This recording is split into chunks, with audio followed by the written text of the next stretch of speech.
Hi, I'm Dan. And I'm Lynnea. And this is Dusted or Busted.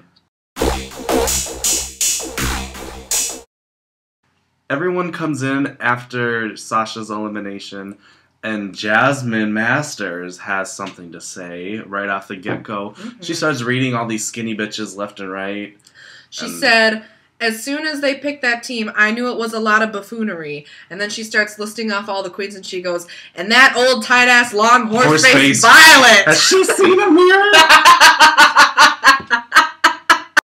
They didn't really do a whole lot after that. They just kind of went right on to the mini challenge. And I have to say, because it was all about Sissy That Walker, so it was old lady drag, Rue coming in on that electric wheelchair was everything. Around realness. I laughed so hard. And then right at the end, before he told them, what the challenge was for the mini challenge, they have to get into old lady drag and do a little dance off. And she goes, ready, set, beep, beep, beep. I died. I was on the floor. That was so funny. And then I thought everybody did really well in this mini challenge. Really cool. It was so funny to watch, and it was lighthearted without just being stupid and pointless. And Jasmine with the bread.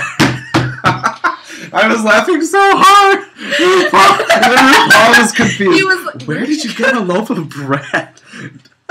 Rumor has it that when you go to Drag Race, you're allowed 5 suitcases. Rumor has it 2 of Jasmine's suitcases were full of food. There's another scene where Jasmine is talking to Kennedy, and you can see this big-ass bottle of hot sauce in the background. She took it to heart last season when Bianca said, get your perishables. I definitely put Max and Kennedy down along with Jasmine for Dusted, because I thought those 3 were the most funny. Kennedy looked like Medea. She did. That was really good. When Rue says Max is the winner, she just bingo. No, she said Plinko. She said Plinko? Yes. She goes Plinko in her old lady voice, and that was great. I didn't think anyone was really, bad in this challenge. I thought they were all just fine. But Max and Kennedy stuck out the most, and they were the team leaders for the main challenge. So the main challenge is the Shakespeare challenge. So it's an acting challenge, 2 teams. There's Team Max, Team Kennedy. So Team Max is Ginger, Trixie, Mrs. Kasha Davis, Jaden, and Fame. And Kennedy's team consists of Kennedy and Jasmine and Katya, Pearl, Candy, and Violet. And yes, Violet and Fame were the last 2 to get picked. And there was definitely some tension between everyone on Kennedy's team, but specifically Violet and Jasmine, and they switched roles twice. Oh. God. It reminded me of in Mean Girls, the Christmas scene, when they're doing the choreography. Yeah, that was pretty bad. Well, at first I wrote down that's strange that Violet's going to be ghetto and Jasmine is the mean girl. And someone even said, Kennedy even said, well, I don't want people to be in a role that they're comfortable in, which seems opposite of strategic to me, the complete antithesis of strategy. And why would you not put people in what you know they're going to be good at? This is a group challenge. You want everyone to succeed. Well, clearly they weren't good at it anyway. No, and then they switched up, but it was too late, and it all went to hell from there. Max was a really good leader, and there was one thing that I noticed. They are grasping at straws to make people look stupid and foolish and just be shady, because Max was doing the thing where it's like, I put my hands up and everyone's quiet, and then they play the shade button noise. Right, but I don't think anybody even really cared. No. They were just like, okay. That's shadebutton.com. Available on iTunes. I put that she was a good leader, and when Jaden had her little breakdown, which I thought was strange and out of place, but as soon as Max gave her pep talk, she did fine. It. Plus, she did that in front of RuPaul and Michelle.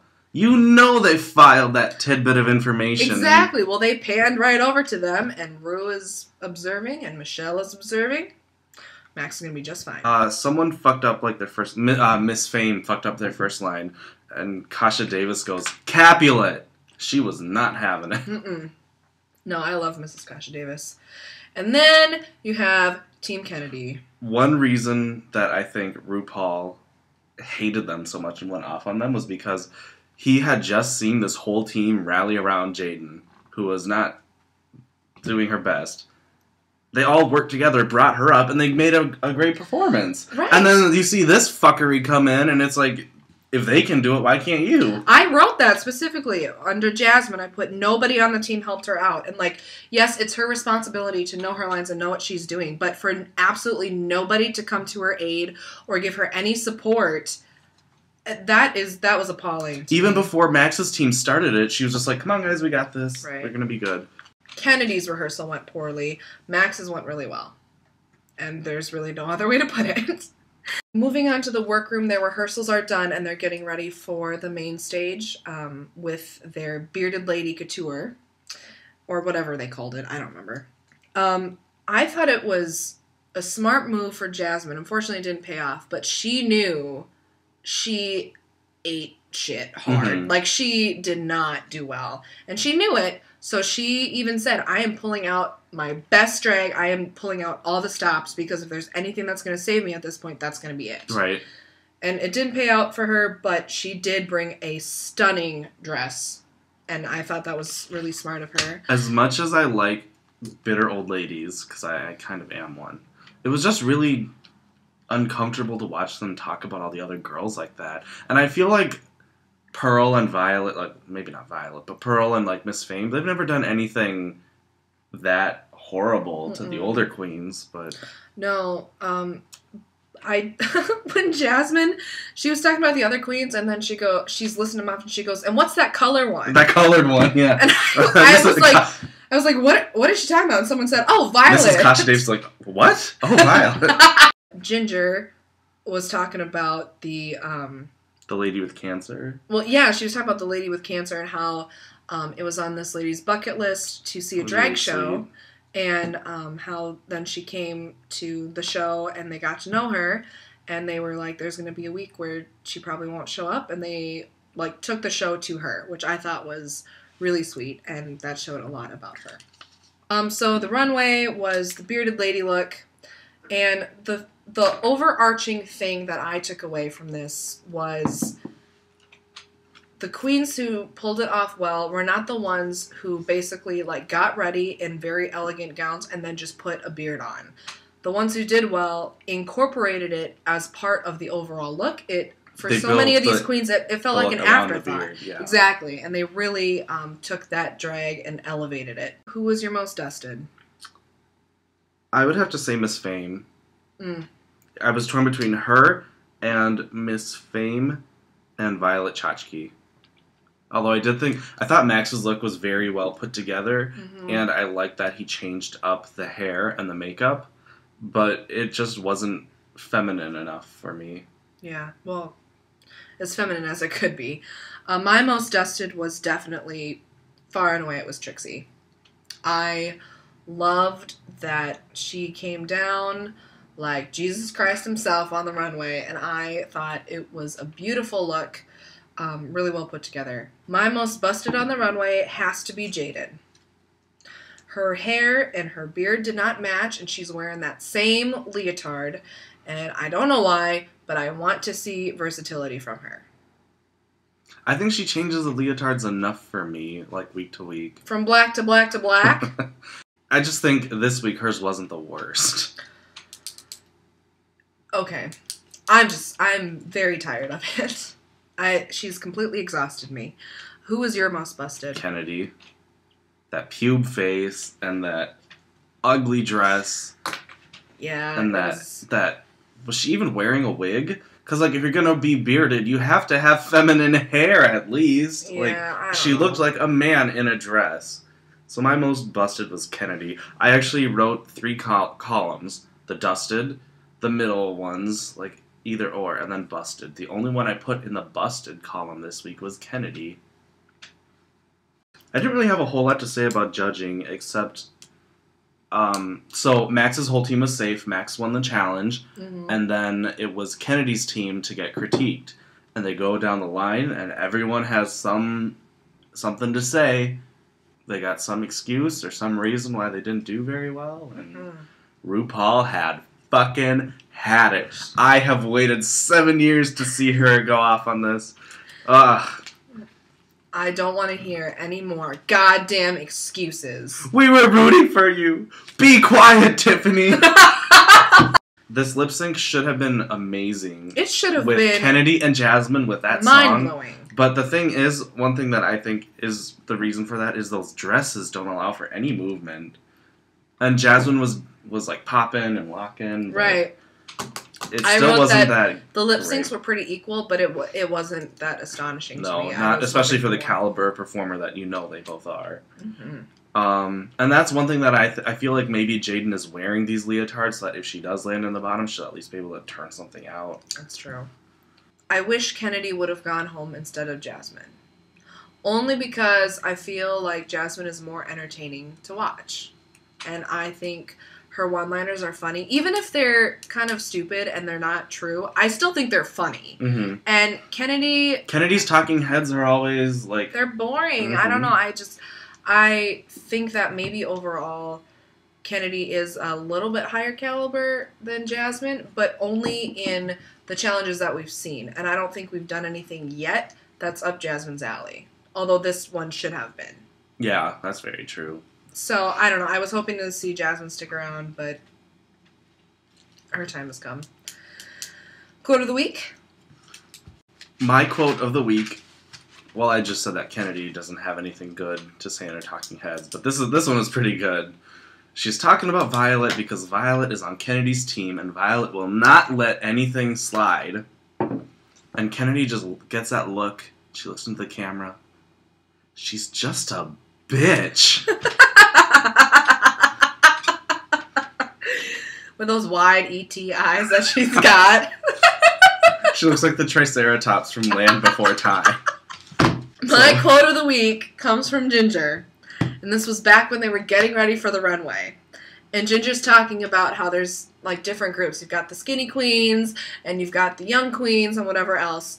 And Ginger's talking about how she and some of the other older queens, they call themselves the Bitter Old Lady Brigade. And I thought that was so funny because we've had the Heathers and the Boogers, and we've had Relaska Talks, and now we have the Bitter Old Lady Brigade. And I wrote that down because that was the quote for me. Moving on to Untucked. Do you have a lot to say about this week's Untucked? I don't know if you I'm just going to let you take it away. I just wrote little notes here and there. So first, out of nowhere, Trixie talks about how she and Max went to school together. I feel like that was something they could have mentioned earlier.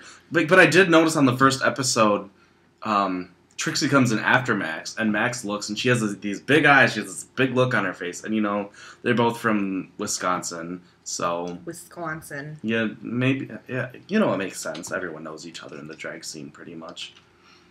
I did enjoy when they talked about why Max chose Miss Fame instead of Violet. And it's basically because Miss Fame has a positive attitude. Which is saying something, because she's been kind of bitter the past couple episodes, and yet she still has a better attitude than Violet. Even Ginger said Violet won a challenge and was basically runner-up at another challenge, and people still don't want her on their team. Can we talk about Jasmine and how she had already packed her bags? Girl, there's planning ahead, and then there's just a self-fulfilling prophecy. And then she even said she wasn't going to lip sync. And I really appreciated what the Queen said. There are so many people who would kill to be on the show, and you're just throwing in the towel. Like, that's disrespectful to queens who auditioned and who aren't there, to the queens who are there, to the show. To RuPaul, who cast you. Right. Especially, and Jasmine said after she walked away, she said, I kind of want to apologize for RuPaul because she was probably expecting more out of me. Yeah. Oh, and then the other team comes in because Max's team is safe at first. And, Jaden has, like, her one-liners and her sass and whatever. And, the whole team is aware that this other team that's coming in is going to be pissed. So they were just on the receiving end of some business. I heard that RuPaul actually turned the cameras off for 20 minutes and, like, threw mad shit everywhere, and then, like, so there's different rumors going around, and other rumors are saying that she, like, swore at them forever, but then RuPaul was like, we're editing all of this out. So RuPaul was more mad than we saw. Anyway, the whole team walks in, and Jaden is still talking, and Max goes, don't. None of that. I just thought Kennedy. She needed to shut up. It took her 10 minutes to say something that could have been said in 40 seconds. And it was very circular. None of it made sense. It was very evocative of that stupid Untucked where they were like, Ignorance. You're ignorant, you're ignorant, you're ignorant. And I was ready to get the Encyclopedia Britannica out on these bitches and just throw the book at them. They were talking about how, like, whether or not they should have run their lines together or separate. And at the end, Violet says that wasn't a good idea. And Kennedy goes, duh! Well, I see that now! And then out of nowhere, they cut to Candyman Chu talking with that fucking contraption on her mouth. And I wasn't feeling Candy at first, but I want her to stick around. I'm living for what she's serving. And then Jaden goes, like, well, did they say who's in the bottom? And then it seems like in other episodes, she's like, so who won the challenge? Has Jaden even seen this show? They don't tell you that until after you all get back on the main stage. She doesn't know which order. Out of nowhere, Jasmine starts talking about her nephew, which we've never heard about before. There's all this weird stuff that bubbled up to the surface this episode that I didn't know about. Next week is another group challenge. RuPaul walks into the workroom and says there's no mini challenge. They are just going to go right into the main challenge, which is writing a parody of one of RuPaul's songs. And since there's no mini challenge, the way they pick the teams is RuPaul lets them pick their own teams. I might be wrong because I'm going off my memory here, but I believe it's Ginger, Mrs. Kasha Davis, Kennedy, and Katya on one team. And then the other team that picks themselves right away is Pearl, Miss Fame, Candy Ho, and Trixie Mattel. And then Max and Jaden and Violet just kind of get the leftovers. No one wants to be on Violet's team. And I was quite surprised that no one wanted to be on Max's team right away. Max can sing, and Max just won the last challenge, and everyone seemed to be living for what she was doing. I mean, if I had been on Max's team last challenge, I would want her on my team again, just because she was so positive. Right. And you know what else I noticed right when this happened? Well, obviously no one wants to be on Violet's team. So RuPaul's like, okay, who are the teams? It's you four and you four and Max, Jaden, and Violet. And Max just immediately goes, come on, guys, we got this. We can do it. Like, Max is going to be Miss Congeniality if she doesn't win. Hey, she can be both. I don't care. And then they start doing their songs, and Max's team has to see that walk. And Max doesn't want to do anything too, like, raunchy. And Violet is not having that. Violet is pissed. Well, I feel like the raunchy thing is so, like, that's so obvious. It's so overused. That's why she didn't want to do it. Max is he's one of the smarter queens. And he can make something out of that. He's clever enough to not have to rely on the raunchy side of things. I feel like Max and Jaden will be a good enough pair that if Violet would just fucking work with them, that team could be really good. In Ginger's team, Katya might fuck up, and anyone on Pearl, Fame, Candy, and Trixie's team could do bad. And Pearl and Fame are kind of butting heads. Yeah. So if they don't do safe teams, I think the winner is either going to be Max or Ginger, because they are both really good singers and pretty clever. Mm-hmm. I think the bottom is... Mrs. Kasha Davis. She can sing. I think Violet's going to have an episode like Tyra did for the wedding challenge, where everyone is just going to turn on her and say, Violet needs to go. Like, we've had enough of her attitude. She's bringing everybody down. And I'm thinking... They really... Because you know how at the end of the clip they're always like, coming up. Right. They show Fame really struggling. I think Violet, Pearl, and Fame are going to be the bottom three. Maybe Kennedy. In all of the other We Are the World challenges, I feel like even if people can't sing that well, if they're entertaining and they're putting forth a good effort and they can do the video, like, yes, the singing is a big part of it, but that's not all of it. Do you have anything else to say about this episode? I don't have anything else to say. Okay, Jasmine Master. This was our review of the third episode of Season 7 of RuPaul's Drag Race. Thank you for watching. Follow us on Twitter, like, comment, share, subscribe, and we love to hear from you, so comment below, and we will see you next week. Bye. Bye. This week, in honor of Jasmine Masters, who has something to say, we are going to make the drink no tea, no shade, no pink lemonade. So we're going to start with some vodka, 1 ounce for each of us. And then we have this sour apple schnapps pucker sort of thing. So we're gonna do half an ounce for each of us. Just a little splash of some lemon juice, and you can use fresh squeeze, but we just have this bottle on hand.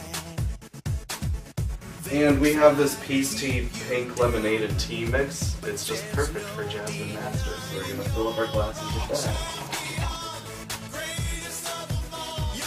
And that is the drink for Jasmine Masters. Enjoy!